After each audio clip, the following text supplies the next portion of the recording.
Halo, kami dari kelompok Tiga, akan mempresentasikan tentang biaya.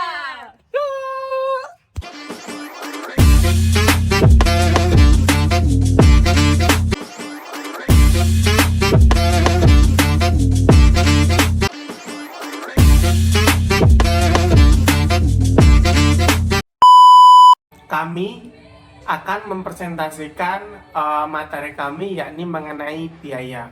Nah, sebelum kita lebih jauh nih membahas mengenai biaya, itu kita harus terlebih dahulu mengetahui apa sih itu biaya. Nah, biaya adalah pengorbanan sumber ekonomis yang diukur dalam satuan uang yang telah terjadi atau mungkin terjadi untuk mencapai tujuan tertentu. Kemudian, biaya mempunyai dua karakteristik utama, yaitu aliran atau penurunan aset atau kenaikan kewajiban yang berkaitan dengan operasi utama yang menerus. Rugi dibedakan dengan biaya karena timbul dari sumber secara tidak langsung, berkaitan dengan operasi utama perusahaan. Kemudian, rugi berasal dari transaksi, kegiatan, atau sumber berupa kegiatan preferal, transfer, timbal balik, penahanan aset, atau faktor lingkungan. Untuk mendapatkan laba periodik yang bermakna, maka pendapatan yang diakui untuk suatu periode harus ditandingkan atau diasosiasi dengan biaya dianggap telah menciptakan pendapatan tersebut. Penandingan yang tepat akan terjadi kalau terdapat asosiasi yang masuk akal antara pendapatan dan biaya. Penandingan harus didasarkan atas kelayakan ekonomik, bukan kelayakan fisik. Penandingan tidak dapat disamakan dengan pengkompensasian. Kriteria pengakuan biaya adalah pemanfaatan dan kelenyapan. Biaya diakui bila mana manfaat ekonomik telah dikonsumsi dalam rangka menyerahkan barang atau jasa untuk mendatangkan pendapatan, atau bila mana manfaat ekonomik masa datang telah lenyap. Biaya diukur dengan kos yang sebelumnya melekat pada aset. Biaya dapat dipandang sebagai bagian kos yang telah terhabiskan dalam rangka menciptakan pendapatan. Bagian kos yang terhabiskan dapat dihubungkan dengan pendapatan atas dasar hubungan sebab akibat, alokasi sistematik dan rasional, atau pengakuan segera. Basis asosiasi atas dasar sebab akibat atau penandingan langsung atas dasar produk merupakan basis yang paling ideal. Akan tetapi, alasan kepraktisan dan ketak tersediaakanan beberapa faktor kos menjadikan akuntansi beralih ke penandingan tak langsung atau penandingan periode. Dengan kata lain, takaran penandingan bukan lagi bentuk, melainkan periode. Periode sebagai takaran, alokasi sistematik lebih menggambarkan kelayakan ekonomi daripada pembebanan langsung secara manfaat pada saat terjadinya atau daripada pendekatan tanpa alokasi. Namun demikian, alokasi bukan merupakan sarana untuk meratakan laba tahunan.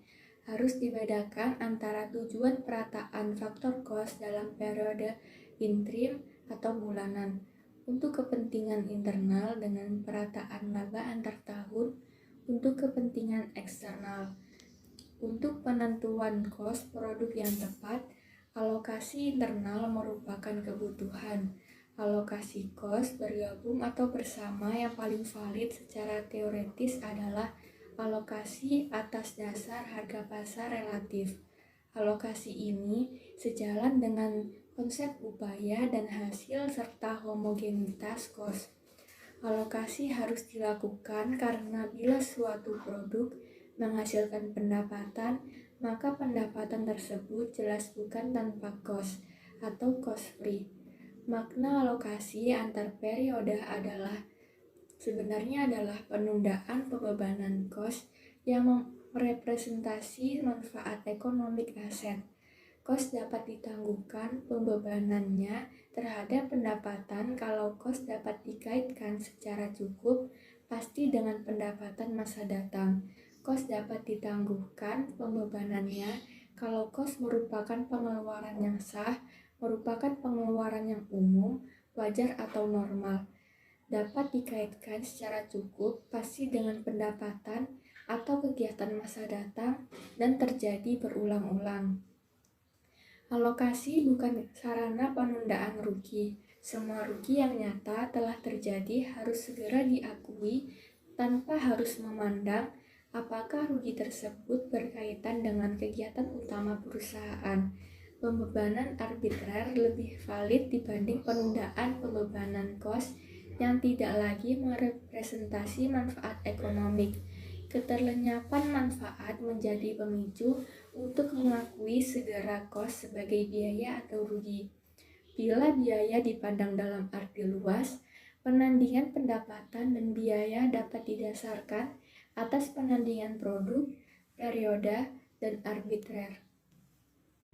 Alokasi kos barang tersedia dijual menjadi sediaan dan kos barang terjual dengan metode MKP adalah yang paling menggambarkan kegiatan operasi dan faktual dan objektif. Oleh karena itu, metode ini adalah yang paling sesuai dengan tujuan pelaporan keuangan eksternal. Depresiasi merupakan bagian dari kos aset tetap yang dianggap telah menghasilkan pendapatan. Penyerapan kos aset singkat, sistematik, dan rasional atas dasar pola penyerangan lebih menggambarkan operasi dan faktual dan objektif dibandingkan pembebanan langsung pada saat diperolehnya aset.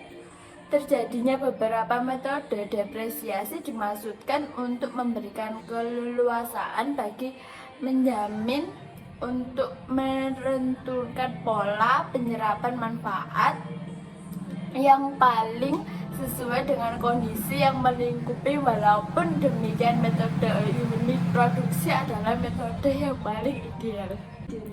Depresiasi merupakan biaya yang nyata, bukan biaya hipotesis. Akuntansi depresiasi adalah proses alokasi sistematis dalam rangka penandingan biaya dan pendapatan akuntansi. Depresiasi bukan sarana akumulasi dana untuk penggantian aset tetap. Akuntansi depresiasi juga bukan sarana untuk memulihkan investasi akuntansi. Depresiasi juga bukan merupakan proses penilaian untuk mengukur penurunan nilai aset. Dengan kata lain, depresiasi bukan penurunan nilai aset, melainkan bagian kos yang mendepresiasi biaya dalam rangka mendatangkan pendapatan dalam suatu periode. Konsep depresiasi juga berlaku untuk aset tak berwujud, sumber alam, dan tapah yang terbatas manfaat ekonominya. Goodwill dapat diinterpretasikan sebagai kemampuan melaba di atas normal, atribut spesifik yang dapat dipisahkan, atau akan penilaian induk kos organisasi harus segera mulai diamortisasi. Manakah ada tanda-tanda penurunan atau pemicu yang berlanjut baik dalam laba, lingkungan kegiatan, ataupun modal perusahaan. Terima kasih.